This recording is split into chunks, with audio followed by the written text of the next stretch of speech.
Good morning 11th class. बेटा, अपनी पिछली वीडियो में मैंने आप लोगों को ऊष्मागतिकी का प्रथम नियम बताया था और उसके एप्लीकेशंस मतलब उस पे बेस्ड जो प्रक्रम यानी कि सिस्टम्स हैं उनको एक्सप्लेन किया था। अब नेक्स्ट टॉपिक है विशिष्ट ऊष्मा।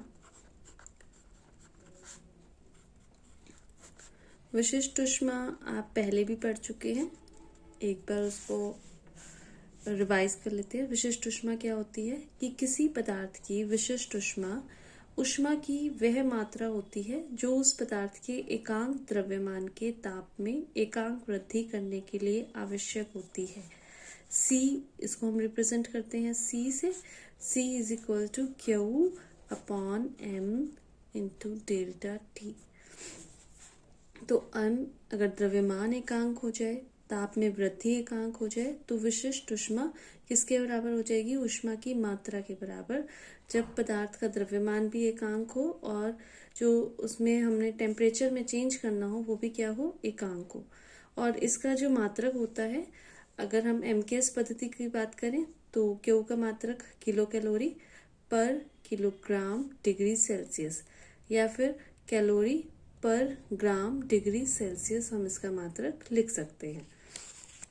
पर ये जो विशिष्ट ऊष्मा की परिभाषा है ये सिर्फ ठोस और द्रवों के लिए ही पर्याप्त है।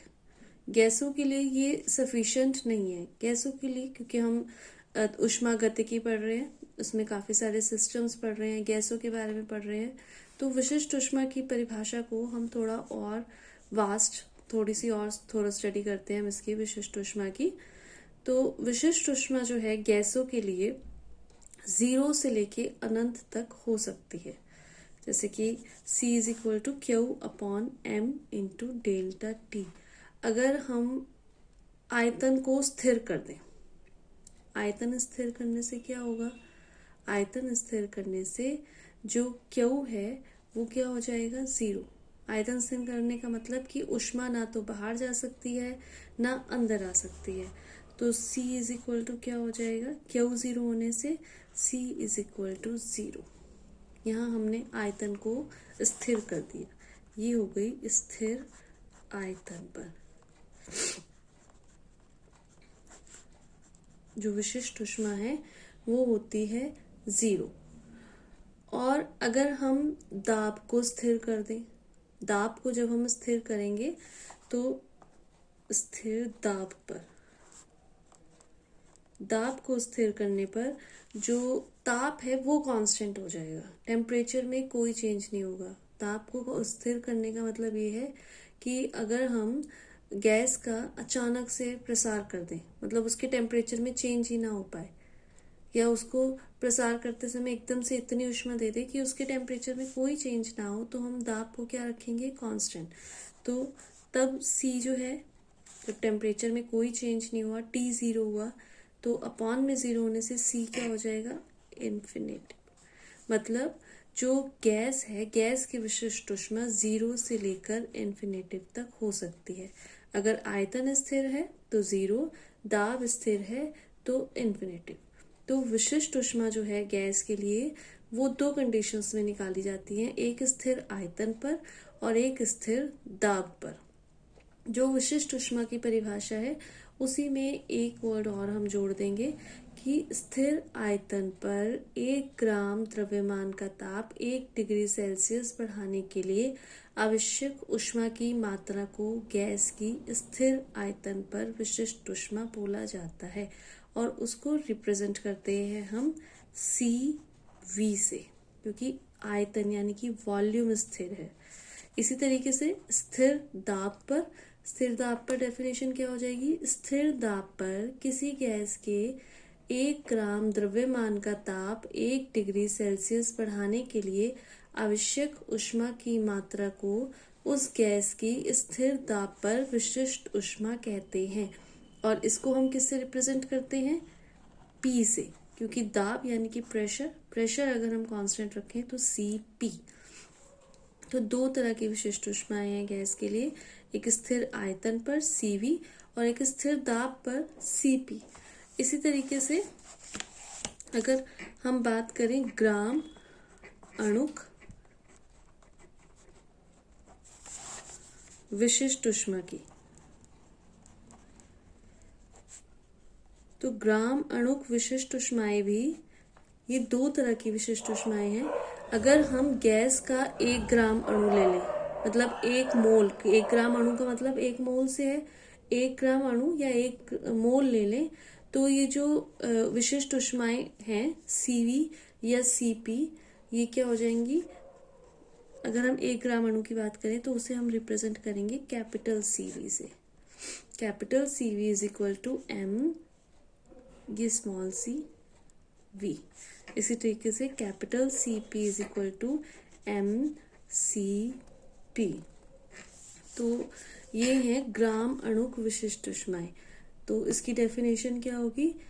अगर हम स्थिर आयतन वाली की बात करें, यदि गैस का 1 ग्राम अणु या फिर 1 मोल ले लिया जाए तो इसका स्थिर आयतन पर या स्थिर दाब पर 1 डिग्री सेल्सियस ताप बढ़ाने के लिए आवश्यक ऊष्मा की मात्रा mCv या फिर mCp होगी।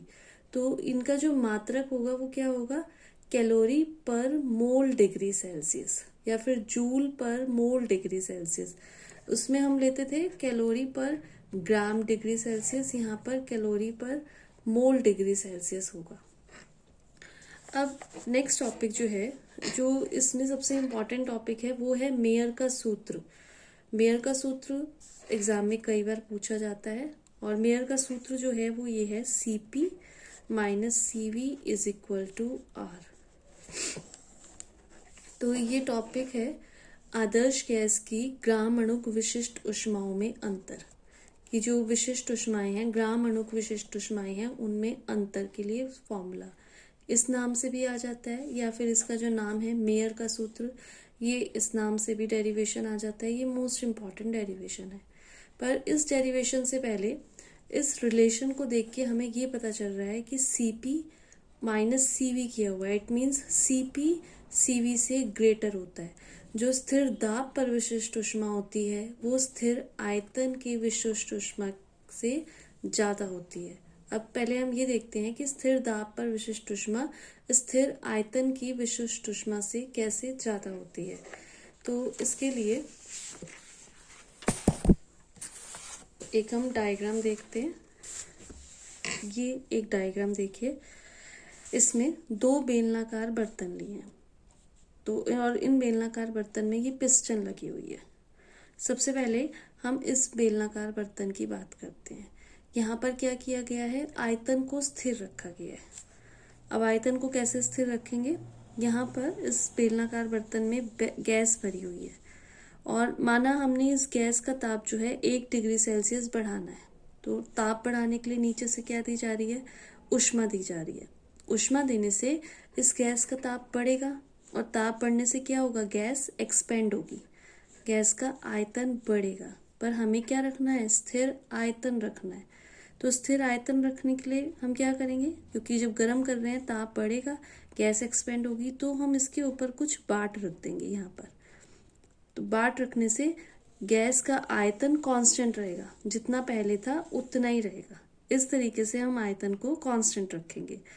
तो इस कंडीशन में जो हमने गैस को ऊष्मा दी, वो सारी की सारी ऊष्मा जो है वो उसका उपयोग कहाँ होगा? वो ऊष्मा जो है गैस का ताप बढ़ाने में यूज हो जाएगी। अब हम बात, और क्योंकि हम आयतन स्थिर रख रहे हैं तो जो ऊष्मा होगी वो क्या होगी? वो होगी Cv, और सारी की सारी ऊष्मा कहाँ यूज हुई? गैस का ताप बढ़ाने में। अब हम बात करते हैं नेक्स्ट डायग्राम की। यहाँ पर हम दाब को स्थिर रख रहे हैं। गैस को ठंडा हमने किया, वही गैस ठंडी करी, फिर से अब हम उसे 1 डिग्री सेल्सियस हमने गैस का ताप बढ़ाना है, तो हम ऊष्मा देंगे तो गैस एक्सपेंड होगी। और इस बार हमने क्योंकि दाब स्थिर रखना है, गैस एक्सपेंड हो रही है, तो हम उसको एक्सपेंड होने देंगे। एक्सपेंड होने के लिए जो पिस्टन है, पिस्टन जब एक्सपेंड होगी, बढ़ेगी, तो ये पिस्टन को ऊपर की तरफ धकेलेगी। मतलब जो बाहर का दाब है, जो वायुमंडलीय दाब है, उसके विरुद्ध कुछ काम करेगी। और यहाँ पर हम दाब और रख नहीं रहे क्योंकि हमने दाब को स्थिर रखना है। तो इस टाइम जो हम ऊर्जा देंगे गैस को ताप बढ़ाने के लिए, वो ऊर्जा जो है वो दो कामों में यूज होगी। एक तो इस गैस का ताप बढ़ाने में, और दूसरा जो बाहर का दाब है, एटमॉस्फेरिक जो प्रेशर है, उसके विरुद्ध कुछ कार्य करने में। इसका मतलब यहाँ पर जो गैस है वो इससे ज्यादा ऊष्मा लेगी। यहाँ पर जो ऊष्मा होगी वो होगी Cp, और जो यहाँ पर ऊष्मा होगी वो होगी Cv। इसका मतलब जो Cp का मान है वो Cv से ज्यादा होगी, क्योंकि अगर हम दाब को स्थिर रखते हैं और हमें दाब स्थिर रखकर गैस का ताप 1 डिग्री सेल्सियस बढ़ाना है, तो यहाँ पर हमें ज्यादा ऊष्मा देनी पड़ेगी, क्योंकि ऊष्मा सिर्फ इसका ताप बढ़ाने के लिए नहीं चाहिए, ऊष्मा हमें और किस चीज के लिए चाहिए, बाहर का जो वायुमंडलीय दाब है उसके विरुद्ध कुछ कार्य करने में भी चाहिए। तो इसलिए Cp ग्रेटर देन Cv होता है। अब नेक्स्ट जो मोस्ट इम्पॉर्टेंट टॉपिक है हम वो स्टडी करते हैं, और ये है आदर्श गैस की ग्राम अणुक विशिष्ट ऊष्माओं में अंतर, Cp माइनस Cv, जो कई बार मेयर के सूत्र के नाम से ही पूछा जाता है एग्जाम में। और मेयर का सूत्र बताइए, साथ में जो इसमें Cp और Cv यूज होते हैं इनकी परिभाषा भी पूछ ली जाती है। तो ये है स्थिर दाब पर विशिष्ट ऊष्मा, और ये है स्थिर आयतन पर ग्राम अणुक विशिष्ट ऊष्मा। आपको इनकी परिभाषाएं भी लिखनी है। तो सबसे पहले थ्योरी में हम लिखेंगे, माना आदर्श गैस के 1 ग्राम अणु या फिर 1 मोल द्रव्यमान का जो ताप है वो T, दाब P और आयतन V है। तो इस अवस्था के लिए जो हम दाब आयतन ग्राफ लेंगे, पीवी ग्राफ जो लेंगे, उसको हमने ये वाले ग्राफ से दिखाया। ये जो A पॉइंट है, यहाँ पर दाब P, आयतन V और टेम्परेचर T है। अब हमने क्या किया, माना कि गैस को स्थिर आयतन पर ताप T से T प्लस डेल्टा T तक गर्म किया जाता है। सबसे पहले हमने क्या किया, आयतन को स्थिर रखा। तो आयतन को स्थिर रखने से ये कौन सी अवस्था में पहुंच गई, A से C अवस्था में पहुंच गई। आप देख रहे हैं यहाँ टेम्परेचर T है, गर्म करके टेम्परेचर कहाँ पहुंच गया, T प्लस डेल्टा T, और आयतन को स्थिर रखा तो दाब तो P से हो गया P प्लस डेल्टा P, पर आयतन यहाँ भी V था, यहाँ भी V ही रहा। तो A से C पर हमने पहुंचा दिया। ऊष्मागतिकी का प्रथम नियम, delta U is equal to Q minus W। A से C में पहुंचा है तो UC माइनस UA, प्रक्रम को UC माइनस UA करा, और Q माइनस W। अब Q ऊष्मा, यहाँ पर अवस्था में परिवर्तन नहीं हो रहा है, पहले भी गैस थी बाद में भी गैस रही, सिर्फ ताप में परिवर्तन हो रहा है। पहले T था ताप, बाद में T प्लस डेल्टा T हो गया।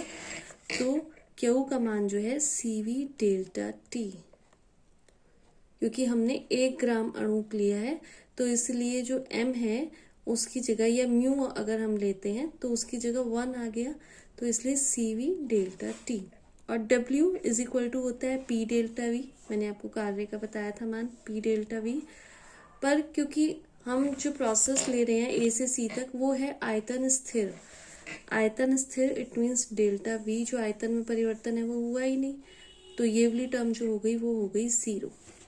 तो इक्वेशन हमारे पास बनी UC minus UA is equal to CV delta T, ये 0 हो गया, तो ये हो गई फर्स्ट इक्वेशन। तो A से जब C पर गैस को लेकर जाया जाता है स्थिर आयतन पर, तो हमारे पास जो ऊष्मागतिकी का फर्स्ट नियम लगाने से इक्वेशन बनी UC minus UA is equal to CV delta T, वो इक्वेशन 1 बनी। अब गैस को फिर से ठंडा किया जाता है, A अवस्था में लाया जाता है। पहले हमने आयतन स्थिर रखा था, अब हम रखेंगे दाब स्थिर। अब गैस A से B अवस्था में पहुंच जाती है। A से B अवस्था में जाने पर ताप वही गर्म किया गया है, T से T प्लस डेल्टा T पर पहुंचा। दाब पहले भी P था, बाद में भी P रहा, क्योंकि अब हम दाब स्थिर कर रहे हैं, और आयतन V से V प्लस डेल्टा V पर जाएगा। तो वही थ्योरी में आप लिखेंगे कि माना गैस को अवस्था A में लौटाया जाता है, अब स्थिर दाब पर उसका ताप T से T प्लस डेल्टा T तक बढ़ाया जाता है, जिससे वह अवस्था A से अवस्था B में आ जाती है। अब ऊष्मागतिकी का प्रथम नियम हम लगाएंगे, UB minus UA is equal to Q minus W. Q जो है वो CP डेल्टा टी, क्योंकि अब हम स्थिर दाब कर रहे हैं, और W का मान P डेल्टा V। ये हो गई इक्वेशन नंबर 2। अब अगर हम A से B के लिए बात करें तो प्रारंभिक स्थिति में जब A पर था आयतन V था, ताप T था, और अंतिम स्थिति में आयतन V प्लस डेल्टा V हो गया और ताप T प्लस डेल्टा T हो गया, और दाब स्थिर रहता है। तो अब हम यहाँ पर आदर्श गैस समीकरण आपने केमिस्ट्री में पढ़ी हुई है, PV is equal to RT होता है। वैसे म्यू भी आता है, जहाँ पर म्यू मोलों की संख्या है, पर क्योंकि हम 1 मोल गैस ले रहे हैं तो म्यू का मान 1 हो गया, वो यहाँ पर हमने मेंशन नहीं किया। PV is equal to RT, ये इक्वेशन 3। फिर क्योंकि आयतन V से डेल्टा V और ताप T से T प्लस डेल्टा T हो रहा है, तो हम P दाब को स्थिर रहने देंगे, V की जगह V plus delta V, R ये भी कांस्टेंट होता है, गैस नियतांक होता है, इसको एज इट इज रहने देंगे, और T की जगह T प्लस डेल्टा T रखेंगे। ये इक्वेशन 4। इक्वेशन 4 में से 3 को माइनस करने पर इसको ब्रैकेट को खोल दिए, ये बन गया PV plus P delta V minus PV is equal to RT plus R delta T minus RT। PV से PV कैंसिल आउट हुआ, RT से RT कैंसिल आउट हुआ, तो बचा क्या P delta V is equal to R delta T। ये जो मान है P डेल्टा V का, ये मान हम इस इक्वेशन में रख देंगे। UB minus UA is equal to CP delta T minus P delta V की जगह हम क्या रखेंगे, R delta T। R delta T रखा, ये हो गई इक्वेशन 5। अब हमारे पास 2 इक्वेशंस आई हैं, एक ये equation 1 UC minus UA is equal to CV delta T, और एक ये equation UB minus UA is equal to CP delta T minus R delta T। अब इन दोनों ही प्रोसेस में, चाहे वो A से C हो या A से B हो, दोनों प्रोसेस में हमने क्या किया कि ताप जो है वो T से T प्लस डेल्टा T की वृद्धि हुई है ताप में। अब क्योंकि आदर्श गैस की जो आंतरिक ऊर्जा होती है वो सिर्फ किस पर निर्भर करती है, ताप पर निर्भर करती है। मैंने आपको स्टार्टिंग में बोला था, माना आदर्श गैस के 1 मोल या 1 ग्राम अणु का द्रव्यमान का ताप T, दाब P, आयतन V है, मतलब हमने आदर्श गैस ली है। तो आदर्श गैस की जो आंतरिक ऊर्जा है वो सिर्फ ताप पर निर्भर करती है। तो क्योंकि दोनों ही कंडीशंस में ताप T से T प्लस डेल्टा T हो रहा है, इट मीन्स दोनों कंडीशंस में, दोनों प्रक्रम में जो आंतरिक ऊर्जा है उनमें परिवर्तन भी कैसा होगा, समान होगा। मतलब UC minus UA is equal to UB minus UA। UC minus UA का मान था CV डेल्टा T, इक्वेशन 1 आई थी जो, और UB माइनस UA का मान जो इक्वेशन 5 आई थी, CP delta T minus R delta T। इस पूरी इक्वेशन को डेल्टा T से भाग दे देंगे, यहाँ से भी डेल्टा T कटेगा, यहाँ से भी, यहाँ से भी, तो क्या आया, CV is equal to CP minus R। CV को इस साइड ले जाएंगे, R को इस साइड, तो CP minus CV is equal to R। और यही क्या है, यही मेयर का सूत्र है जो मोस्ट इम्पॉर्टेंट टॉपिक है।